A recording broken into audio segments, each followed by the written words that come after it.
sua mente, a minha mente, a mente de todos os seres é sem limites, ela é ilimitada. Esse é o assunto do nosso episódio de hoje, do podcast do Videogame Cósmico. E esse é um assunto maravilhoso, é o assunto central do budismo, na verdade, a gente poderia dizer isso. O Buda afirma que conhecer a mente, é entender toda a existência. Por isso, o budismo se debruça sobre a mente, estuda a mente com uma profundidade assim ímpar, né? O Buda, quando ele abandona a vida de príncipe e vai para morar na floresta, o Buda morou na floresta, no meio dos animais, por 6 anos. E o que ele fez lá? Ele observou a própria mente. Basicamente foi isso. Então, é um método de investigação assim direta. Observar a própria mente. Esse é o centro do budismo. E aí, descobrindo a essência da mente, como é que a mente funciona, o que ela é, afinal, a gente entende como é que tudo funciona, segundo o Buda. Então é isso que a gente vai tentar fazer modestamente aqui nesse episódio. Vamos tentar entender a mente, é claro, baseados no que o Buda explicou. Especificamente no que ele explicou no Surangama Sutra.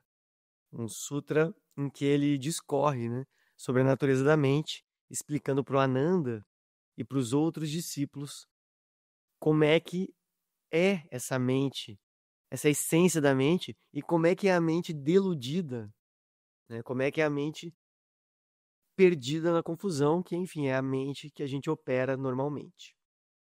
Então essa distinção ela é fundamental.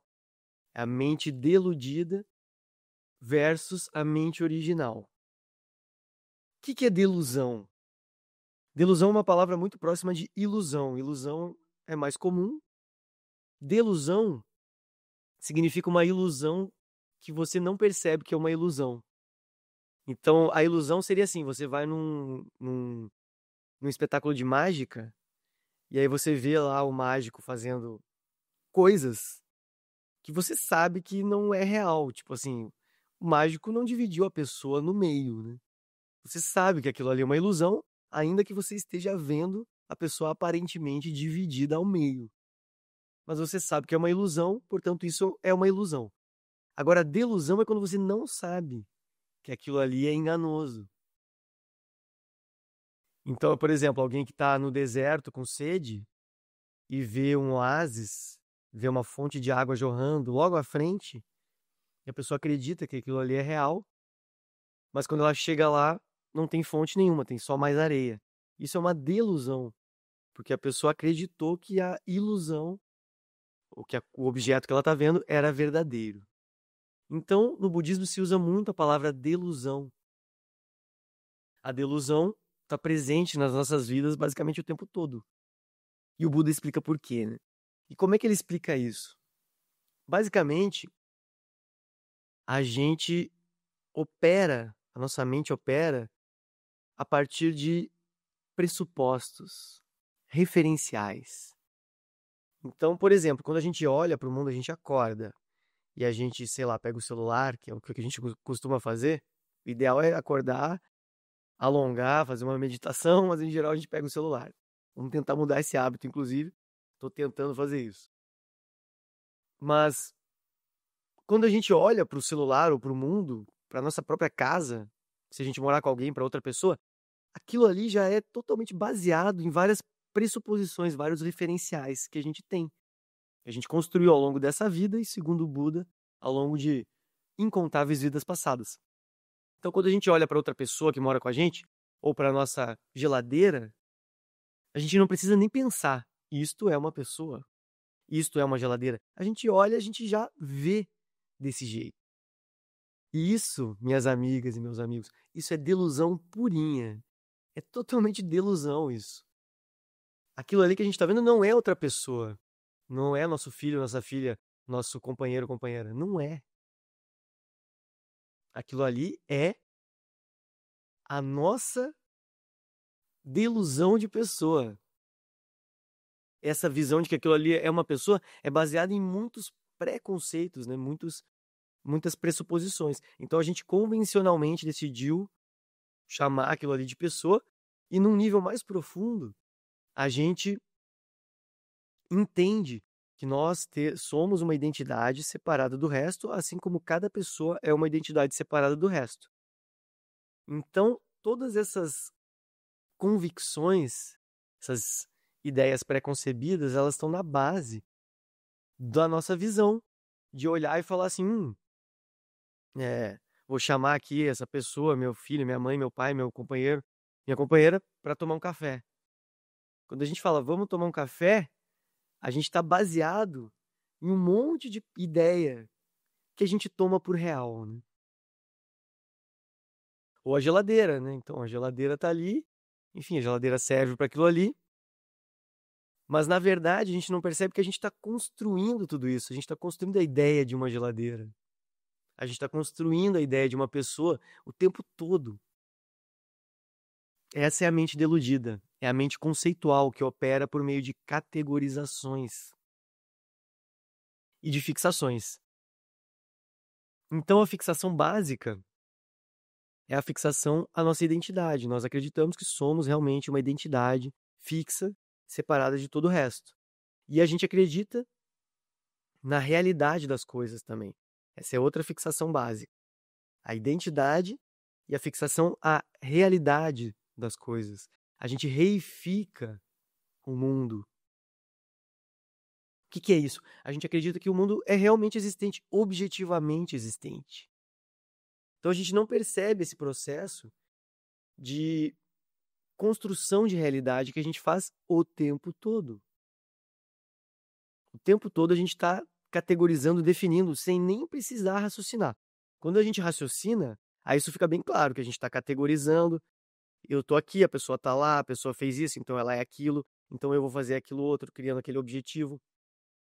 Então a gente está racionalizando, a gente está claramente categorizando.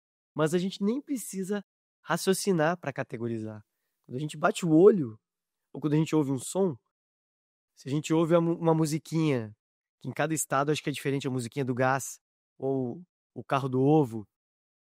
Quando a gente ouve esse som, a gente não precisa nem pensar. A gente sabe, é o carro do ovo. É o caminhãozinho do gás. A gente sabe disso. Por quê? Porque a gente está operando com a mente deludida, que ela está totalmente imersa nas categorizações. O que a gente não percebe é que o mundo é diferente para cada mente, né? Então a gente cai nessa coisa de achar que o mundo é objetivo. Então, por exemplo, se um vizinho liga o rock and roll a todo volume, toca um Led Zeppelin a todo volume, eu, particularmente, se um vizinho, em geral eu sou esse vizinho, né? Mas se um vizinho, uma vizinha minha fizer isso, eu vou ficar muito feliz. Eu vou ficar, uau, tem mais uma pessoa aqui nesse prédio ou nessa rua que gosta de Led Zeppelin. E vou curtir. Vai estar tocando aqueles riffs maravilhosos. O Jimmy Page destruindo na guitarra. O vocal absurdo do Robert Plant. Eu vou curtir muito se um vizinho fizer isso. Agora, outra pessoa, o vizinho de cima, pode achar horrível aquilo ali. Pode ficar indignado. A pessoa pode ficar mal. Tô aqui com a minha filha pequena, acordou, a criança estava dormindo, e essa música é horrorosa, é uma barulheira, eu escuto só música clássica, ou eu prefiro um sambinha, sabe? Ou seja, é a mesma música. É a mesma música. Tá tocando Led Zeppelin. Mas a minha mente pode se deleitar com aquilo, pode achar aquilo maravilhoso. Outro vizinho ouvindo a mesma música pode achar aquilo horrível, ter uma experiência completamente diferente. Fica com raiva, com ódio, ligar para o síndico, ir lá bater no apartamento. Inclusive já fizeram comigo isso, né? Eu sou o vizinho que bota som alto. Tô tentando moderar e equilibrar isso, porque, enfim, né? Não quero atrapalhar ninguém também. Mas perceba como a realidade não é objetiva. Isso é um exemplo, mas a gente pode observar isso o tempo todo. Como cada mente vê uma coisa de um jeito. Tem gente que odeia determinado filme, tem gente que ama determinado filme. Tem gente que acha um comediante engraçado, tem gente que acha totalmente idiota aquela pessoa. Por quê? Porque cada mente tem uma base totalmente diferente, referenciais diferentes. Tem uma criação diferente, né? Conviveu com pessoas diferentes, viu coisas diferentes. Isso só nessa vida, sem contar as influências de vidas passadas, né? Que é o nosso karma, basicamente. Então, o nosso erro, segundo o Buda, é tomar essa mente deludida como sendo a mente original. Ou seja, é a gente achar que a realidade ilusória construída pela nossa mente é a realidade mesmo. Esse é o nosso problema, né? Porque aí a gente sofre. A gente não percebe que a essência da mente, ela não é nenhuma das formas que a mente toma. Ela não é os referenciais. A essência da mente, galera, é a vacuidade. A mente ela é vazia de ter alguma forma específica. Então eu posso achar que a minha mente, ela é roqueira, eu sou roqueiro, eu gosto de rock and roll. E eu posso me fixar nisso e achar que, bem, eu sou isso. Mas na verdade eu não sou isso. Eu poderia, se eu quisesse, eu poderia parar completamente de ouvir rock and roll e passar a ouvir só funk proibidão. A minha mente tem essa liberdade. Eu provavelmente não vou fazer isso, porém eu poderia. E eu tive fases musicais diferentes, e a gente muda as fases musicais. A gente muda de gosto até de comida. A gente muda de visões sobre o mundo, né? A pessoa, em geral, nossa cultura é monogâmica, monogamia. Mas hoje em dia tem o movimento da não monogamia. Então as pessoas que eram muito monogâmicas vão virando não monogâmicas. E a pessoa que vira não monogâmica pode voltar para monogamia também. Por que que isso pode acontecer? Porque a mente, ela não tem um formato específico. Ela não é realmente fixa em algum tipo de referencial de visão. Então, na base da mente, na essência da mente, tem uma liberdade natural, gente. Uma liberdade absoluta. O Buda chama de pura, né? É a mente pura, muito sutil. Essa é a base da nossa mente. Então, isso é a mente original, galera, de todos nós. Todos nós temos a mesma mente original, a mesma base da mente, que é essa essência pura, pura no sentido assim, ela não tem nenhum conteúdo, não é pureza moral. É pura no sentido assim, não, ela é vazia de qualquer conteúdo fixo. É a pureza original da mente. Então, o Buda fala de que vai se acumulando poeira nessa mente original. É como uma poeira que se acumula. Então, e aí isso são os obscurecimentos. Então, assim, eu tenho minha mente livre, que ela é imperturbável, ela é pura, não tem conteúdo dentro. Mas aí eu vou construindo referenciais, tipo assim, não, eu gosto de rock and roll e não gosto de funk. E aí se toca um funk, eu me perturbo, porque eu tô fixado nessa ideia de que eu gosto de rock and roll e não gosto de funk. Agora, se eu não tiver fixado na minha mente deludida que gosta de rock and roll, e eu perceber que na verdade a minha mente é totalmente livre e vazia e pacífica, eu não vou me perturbar quando tocar um funk. Eu vou simplesmente reconhecer o funk como uma manifestação natural do mundo. E eu vou permanecer tranquilo, repousando na base da mente. É isso que os Budas fazem. Os Budas são completamente imperturbáveis. Tem como perturbar um Buda, porque o Buda ele repousa nessa base livre da mente. Então a poeira dos obscurecimentos, das nossas fixações, ela na verdade ela não macula a mente original. A mente original ela é imaculável. Ela tá sempre aqui, porque enfim, as poeiras mudam, né? Daqui a pouco eu tô fixado numa coisa, depois eu troco para outra, depois para outra, depois para outra. Então as poeirinhas da mente elas vão mudando. Então, na verdade, a liberdade natural da mente ela nunca se perde, né? Esse é o ponto do Buda. Então, eu vou ler aqui um trechinho maravilhoso em que o Buda apresenta essa ideia. Ele fala assim, ó. Ele fala para o Ananda, né? Ó Ananda, todas as pessoas estão fortemente presas aos grilhões do karma desde um passado imemorial, devido ao fato de elas não compreenderem duas verdades fundamentais. Primeiro, elas não sabem que a raiz derradeira da vida e da morte é a mente da delusão, acreditando que esta mente é a sua própria natureza essencial. E segundo, elas não sabem que são dotadas de uma mente pura, ou seja, a essência da iluminação. Então, essa mente deludida que se agarra nas coisas e se fixa e opera a partir dessas fixações, ela é a mente da vida e da morte, ela é a mente do samsara, gente. A gente fica morrendo e renascendo em outros corpos, e a gente está fazendo isso desde um tempo sem princípio, segundo o Buda, faz muito tempo. Porque a gente opera a partir dessa mente deludida. Essa mente fixada que fica criando objetivos, buscando a felicidade em experiências impermanentes e nunca encontra, e assim ela segue, né, navegando pelo samsara, passando pelos horrores do samsara, pelas partes melhores do samsara, mas que acabam, ou seja, elas também não são uma felicidade assim muito interessante, né? Então, essa base da mente é a nossa essência da mente, né? É a base da iluminação, a essência da iluminação, a mente pura. Isso, galera, é a nossa própria natureza, tá? Então, o caminho budista, ele é um caminho de reconhecimento da nossa própria natureza. Não é um caminho que a gente vai alcançar, construir alguma coisa, não. A gente vai reconhecer o que a gente já é. O problema é que tem muita poeira nos nossos olhos, né? A nossa mente, ela tá muito perturbada com as nossas fixações. Então, por isso que a gente não reconhece essa liberdade natural da mente, a gente se fixa nas coisas, nas nossas visões, e aí a gente passa mal, a gente sofre, né? Porque as nossas visões, elas são limitadas, né? E a mente original, ela é ilimitada. A gente vai chegar lá.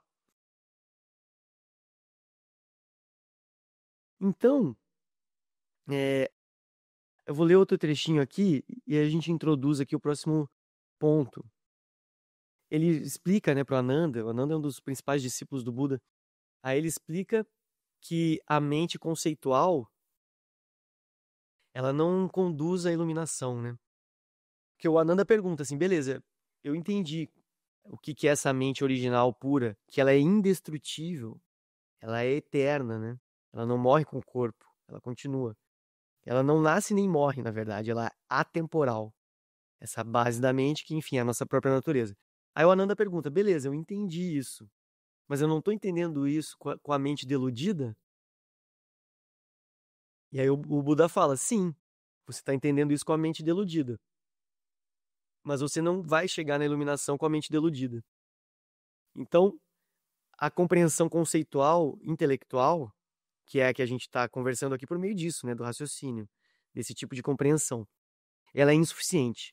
Ela ajuda, porque a gente compreendendo intelectualmente, a gente pode ir penetrando na realidade da mente, né, e aprofundando a nossa experiência até a gente ter uma visão direta, né? Os budistas falam muito disso, reconhecer a natureza da mente, ver a natureza da mente. Esse é o ponto da liberação. Então, a compreensão intelectual ela pode ser bem útil para isso, porém ela é insuficiente. Então o Buda fala, né, para o Ananda: ó, Ananda, você não deve tomar a mente discriminativa que se altera devido a condições externas como sua natureza essencial. Ou seja, essa mente que compreende intelectualmente, ela está sempre mudando, né? As visões mudam, a gente vai aprendendo coisas novas e aí deixa as visões antigas para trás. Então essa mente que depende de causas e condições, ela é insubstancial, né? Ela é vazia. Ela não tem uma realidade mesmo. Ela é um processo de construção constante. Então essa mente discriminativa, que discrimina, categoriza, pensa, que, enfim, interpreta o mundo o tempo todo, essa é uma mente que não é a mente original, né? Essa é a mente deludida. Então a gente não deveria tomar essa mente como a nossa natureza essencial. Nós não somos isso. Nós não somos essa identidade que essa mente constrói. Nós somos essa natureza livre que constrói a identidade. É outra coisa. É muito diferente. Se a gente pensa que a gente é a identidade, e a gente tá pensando isso o tempo todo, galera, a gente tá fudido, né? A gente tá preso. Porque a identidade, ela é limitada, né? Então a gente tá fixado nos objetivos da identidade, que se a gente não alcança, a gente sofre. E se a gente tá fixado na identidade, a gente tá fixado no corpo, e o corpo vai ficar doente, velho, vai morrer, a gente vai passar mal, né? E a gente sofre quando é rejeitado, e a gente sofre quando alguém não faz o que a gente quer, a gente fica com raiva. Tudo isso está relacionado a essa fixação à identidade, né? Por quê? Porque a gente está reconhecendo a mente deludida como sendo a nossa mente essencial. É um reconhecimento errado, né? Aí o Buda continua, mas ao transcender esta mente fenomênica, que é essa mente conceitual impermanente, faça com que a mente que nem se move, nem se altera, seja seu mestre. Ou seja, essa mente que não se move está aqui, né? Tem uma dimensão da mente que não se mexe. Ela está parada, né? A mente conceitual, a mente que constrói as nossas identidades, porque não é uma só, né? A gente constrói muitas identidades para nós ao longo de um mesmo dia, né? Imagine ao longo dos anos. A gente é um quando tá com a família, outro com os amigos, outro com os crushes, outro com as crianças, outro com os desconhecidos. E ao longo do tempo, então, a gente vai assumindo muitas identidades diferentes. Então, se a gente opera com essa mente que está sempre se movendo, a gente passa mal, porque a gente tenta se fixar, mas ela se move e aí fica uma coisa assim incongruente. A gente busca uma coerência que é impossível dentro desse processo, né? Mas tem uma dimensão da mente que não se move, que é justamente essa essência da mente, a base da mente, que é essa dimensão livre. Ela não é uma coisa, a gente não consegue apontar para ela, né? Não consegue localizar isso. Porém, ela é perceptível justamente porque tudo se transforma, a mente se transforma o tempo todo. Ou seja, tem uma base da mente que é livre, que permite essa transformação constante. Então, muitos mestres budistas vão usar o termo assim, consciência atemporal. Tem vários nomes, né? A consciência prístina, lucidez prístina, sabedoria primordial, mente original. E tem um que eu gosto muito que é consciência atemporal. Então, na base da mente, essa dimensão que não se move, ela é atemporal, galera. Ela tá fora do tempo. Ela não tá presa pela ideia de passado, presente e futuro. Ela tá além dos três tempos. Ela transcende vida e morte. Então, o processo de nascer, crescer, morrer, ele é um processo que concerne a mente deludida. A consciência atemporal não entra nesse processo.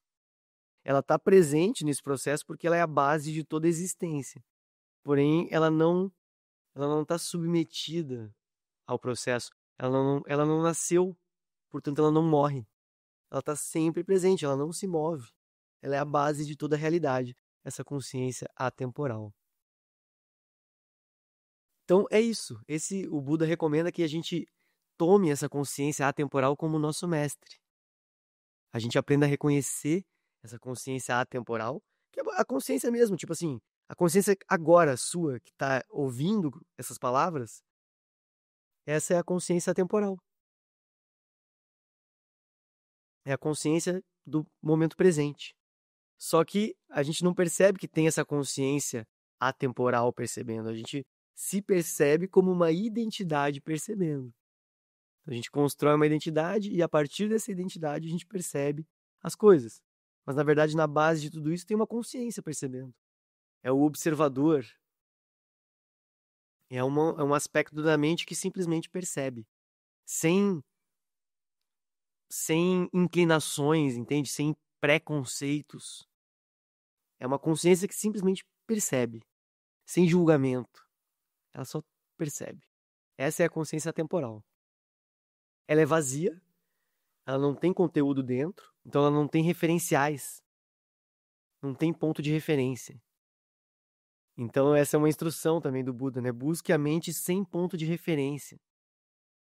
A gente está sempre buscando um ponto de referência. Eu vejo o mundo a partir dos meus referenciais. Isso parece alguma segurança, né? Mas não é, porque os referenciais são todos impermanentes.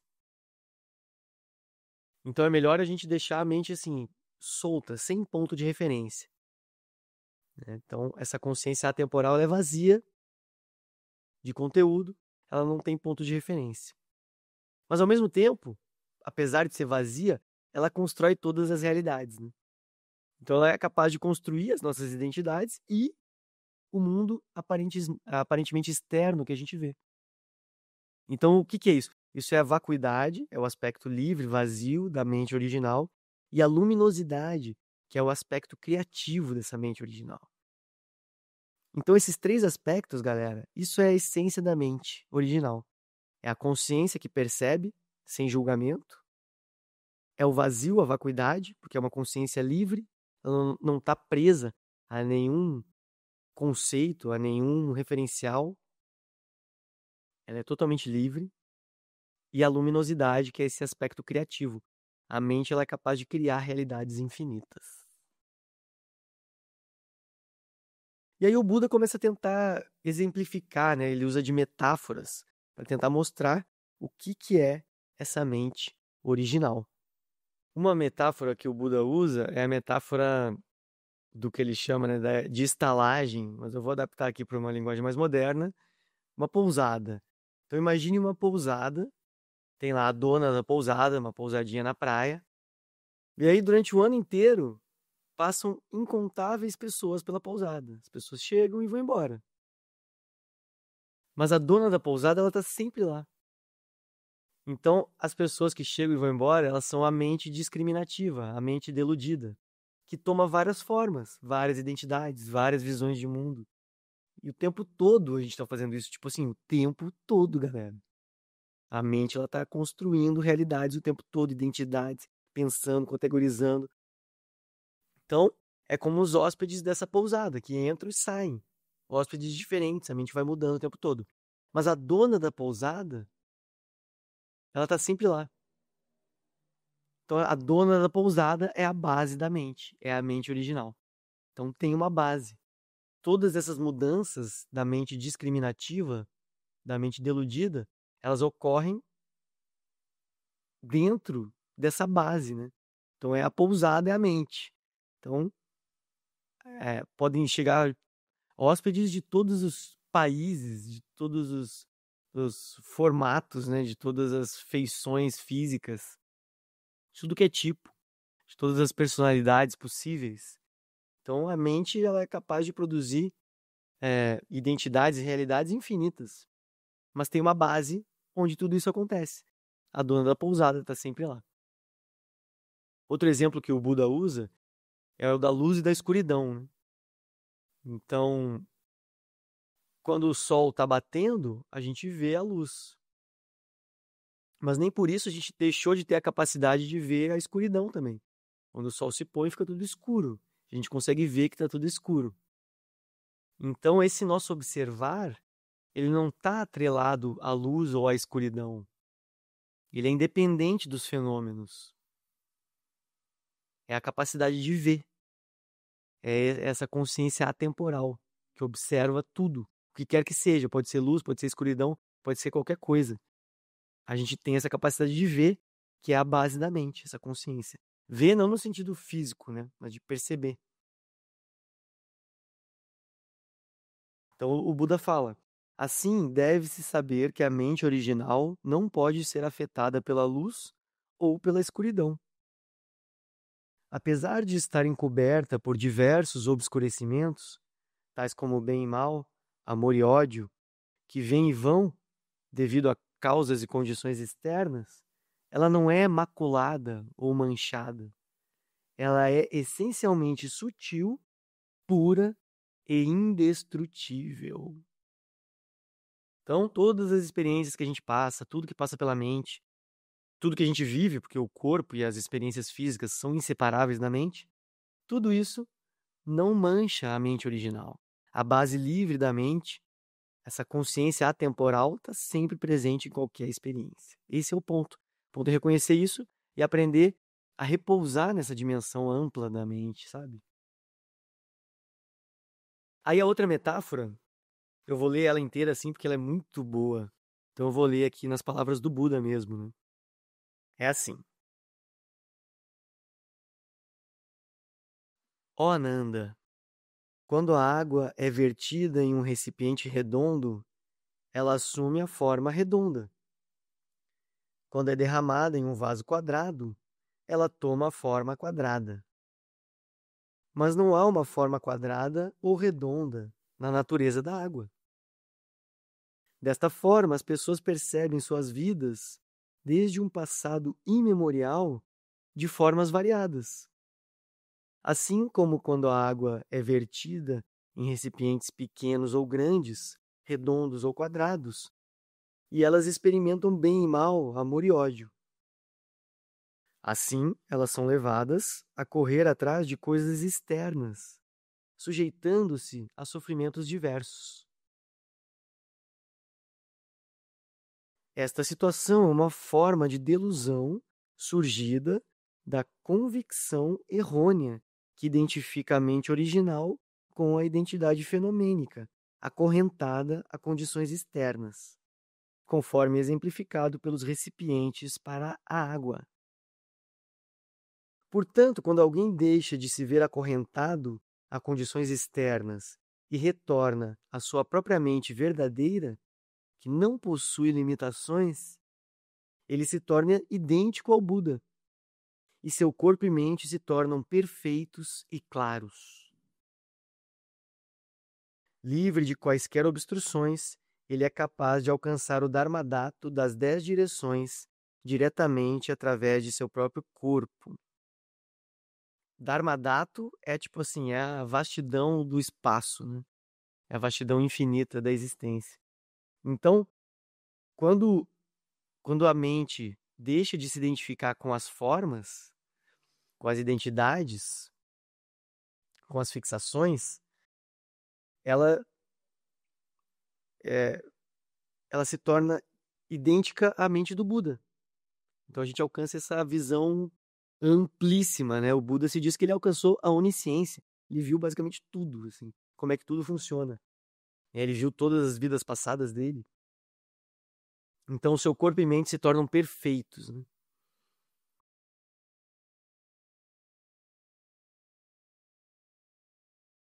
Então, essa metáfora eu achei muito boa, assim, porque é muito isso, assim, a gente... A água, ela não tem... A água não é redonda, a água não é quadrada. A água não tem um formato cilíndrico de um copo. A água é a água. Ela pode adquirir qualquer formato, né, do recipiente na qual ela for inserida. Então, nossa mente tem uma natureza semelhante. A nossa mente não... Eu não sou essa pessoa que gosta de rock and roll, que joga futebol, que é budista. Eu não sou isso.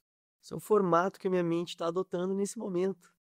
Mas ela pode adotar outros formatos e outros e outros e outros, né? Então, a mente se limita. E essa limitação, galera, é o que nos prende no samsara. A gente acha que a gente é uma coisa específica, tipo a água que entra num copo e acha que ela tem um formato de copo. Ou ela é colocada numa bacia quadrada, ela fala, bom, eu sou um quadrado. Eu sou um cubo de gelo. E aí você fica limitado por aquilo ali. Então você fica limitada a esses pequenos objetivos referentes a esse formato que você adotou naquele momento.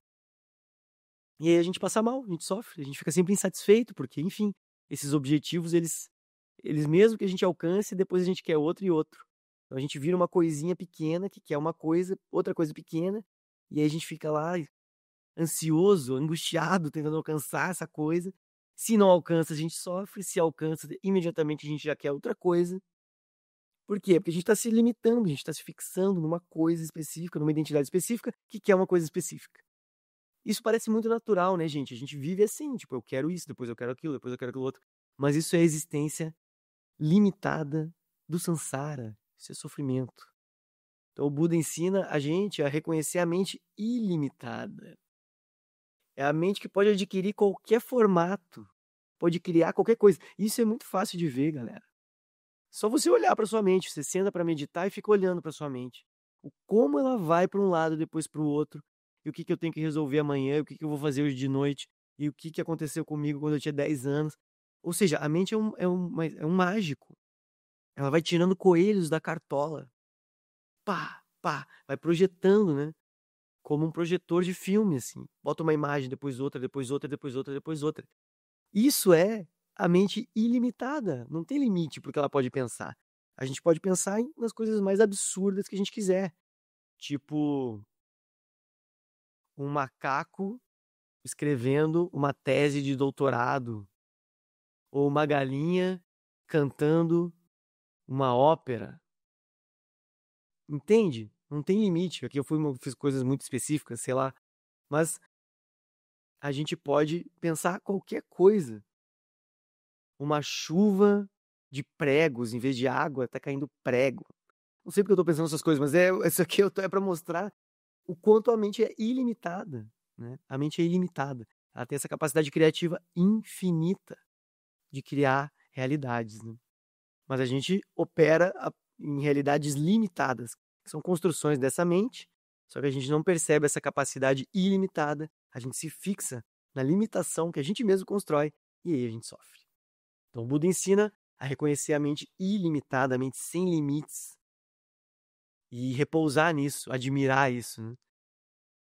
Então o Lama Padmasambhava, um mestre budista brasileiro maravilhoso, ele fala sempre da gente ter esse olhar assim de uau, né?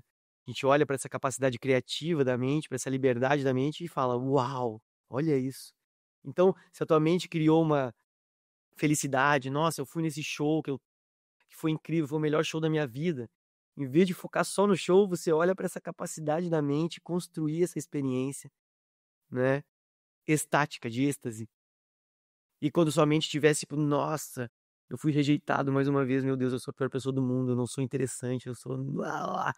Aí, em vez de focar nisso, nesse objeto, nessa realidade que a mente está construindo, você olha para essa capacidade da mente de construir isso. E você fala, uau!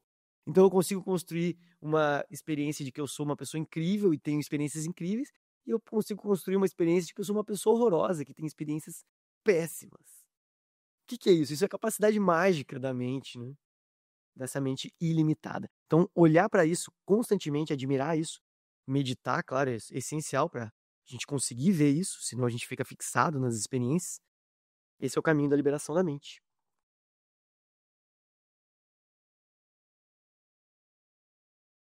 Então, a gente vai encerrando por aqui o nosso episódio, né, com essa exortação para a gente observar essa mente original, penetrar nela, meditar bastante para estabilizar a mente, deixá-la mais flexível para soltar das fixações e perceber a liberdade natural, que é a nossa própria natureza. E aí, para terminar, eu vou ler aqui, né, o versinho que os discípulos do Buda usaram para saudar ele depois dele dar essas explicações, né? Uma longa explicação, eu li alguns trechos só aqui do Buda, né, sobre a mente original e a mente deludida. E aí eu vou ler aqui o trechinho final. Devido ao ensinamento do honrado pelo mundo, Ananda e os outros discípulos reunidos tornaram-se conscientes da mente original da iluminação. Compreenderam que este corpo físico é como uma pequena partícula de poeira flutuando no grande espaço, e lamentaram-se por terem sido tolos ao ponto de serem presos pelo nascimento e morte de sua carne, e, portanto, por serem tomados por preocupação, tristeza, sofrimento e aflições. Assim, todos eles saudaram o honrado pelo mundo e expressaram sua determinação através destes versos. De posse do espantoso Dharma, amplo como o oceano, o Buda imutável dissipa nossa delusão, que é antiga como o passado imemorial, e nos ajuda a realizar imediatamente o Dharmakaya. Seu valor, de fato, é ilimitado. Dharmakaya é o corpo do Dharma.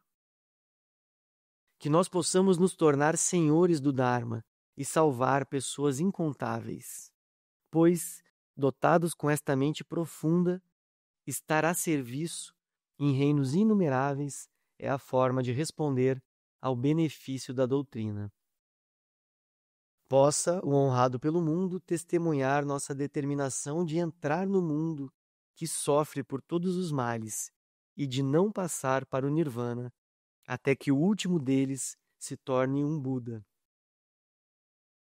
Mesmo que o grande céu seja extinto, nada destruirá este voto, que é duro como diamante. Então, com o voto dos Bodhisattvas, esse é o famoso voto dos Bodhisattvas, em que os praticantes budistas fazem o voto de não ir para o nirvana até que todos os seres estejam iluminados. Então a gente também faz esse voto, e fazendo esse voto a gente encerra o episódio de hoje. Até o próximo.